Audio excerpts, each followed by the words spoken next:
Welcome back, guys and girls. In this episode, we're going to learn how to make lists. And the primary use for lists is a navigational menu. So you want to have a navigational menu and you want to have like this main menu and then you want to have sub menus. So you can do some very interesting stuff with lists, right? You can also make a list of things. So in this episode, we're going to learn how to make lists. There are two specific kinds of lists. The first one is an unordered list and the second one is an ordered list.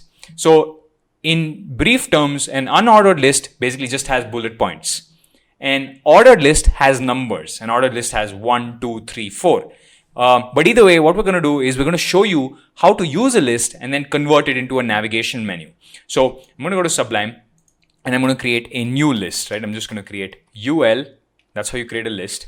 And inside, I'm going to create LI elements. So UL stands for unordered list and LI stands for list item. So I can say menu item 1, right? So I can just do something cool like that. And I'm just going to copy this 3 times. Actually, I copied 4 times. Right? I'm going to call it 1, 2, 3, and 4. Right? So I'm going to refresh the page, and you can't see it because it's black in color. So what I'm going to do is I'm going to give this a style. So I'm going to give this a class, and I'm going to call it list class. Right? So now let's go to our CSS dot list class, and I'm going to give it the color of white. Right? So this is going to make all my list items white. Now you can see there's an annoying bullet point to the left, right? What if we wanted to get rid of the bullet point? And the way to get rid of the bullet point is to actually style the line items. Now so far in our CSS, we've always styled a class directly by the class's name, right? We've either used the class's name or we use something like a tag like h1. But what if we wanted to style a particular element in a class? What if I want to style a sub item of a class? The way to do that is to mention the class, followed by a space, and then mention the sub item of the class. So here, I'm styling only the list items of the class called list class. And I'm going to say list style type none. Right? This will just remove the bullet points. This is a standard CSS thing. To get the reference for this, you can go here. You can just type CSS styling list items, and you'll be able to see all the properties of list items. Right? You'll be able to see list style type. You can, right, by default it's circle. You can also make it none. You can do some cool stuff. You can just look through this reference. You don't need to remember this. That's my point. So you can just say list style type none. And if I save that and I go here and I refresh, as you can see, the list items are, the bullet points are gone. Now, what if I wanted to make this list horizontal? Right? This is a nice vertical list, but I want to make it horizontal.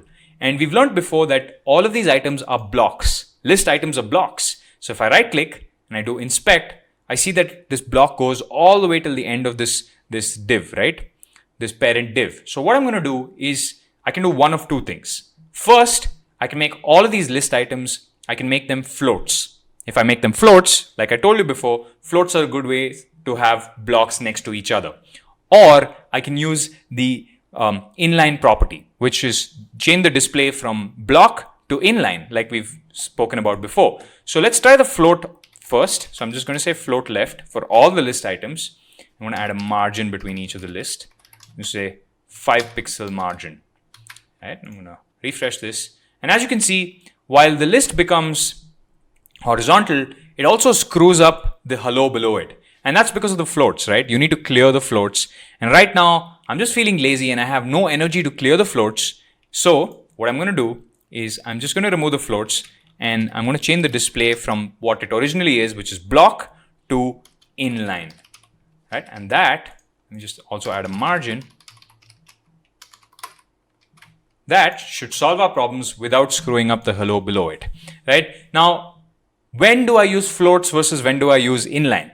And the truth is, it doesn't really matter as long as the web page works on multiple different platforms. Over time, you learn some best case practices. You learn that with menu items, unless there are too many images, it's better to keep it inline and use blocks when there are a lot of images.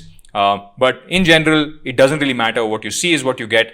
Try resizing your page. And after a little bit of experience, you learn the best case practices. But right now, it's okay to use either floats or inline in this particular situation. Just like in Photoshop, there are many ways to do something, but the difference with browsers is sometimes you can end up making big mistakes which you don't notice right away, which you might notice on a browser of a different dimension, or a screen of different dimension, or a different browser. Maybe on Chrome it doesn't look good, or maybe on Firefox it doesn't look good. And those are some exceptions.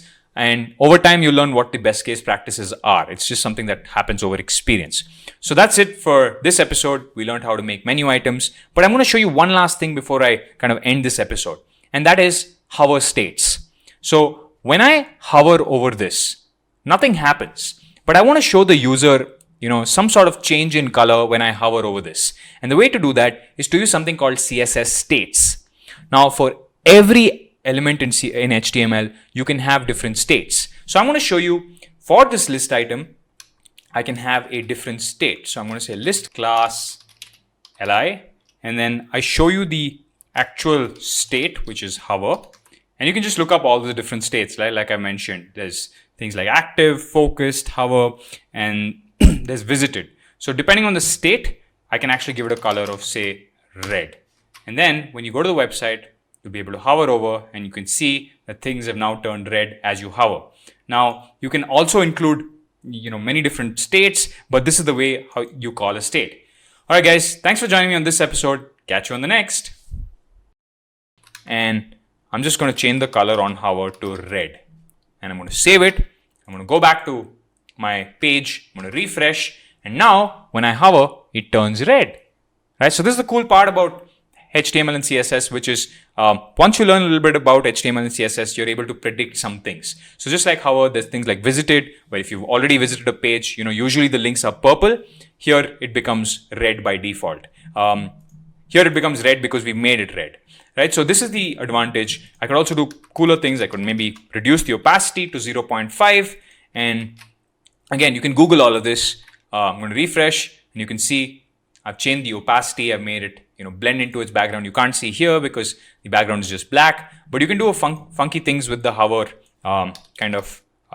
command. So you can do funky things with the hover state. All right, so that's it for this episode. Catch you on the next.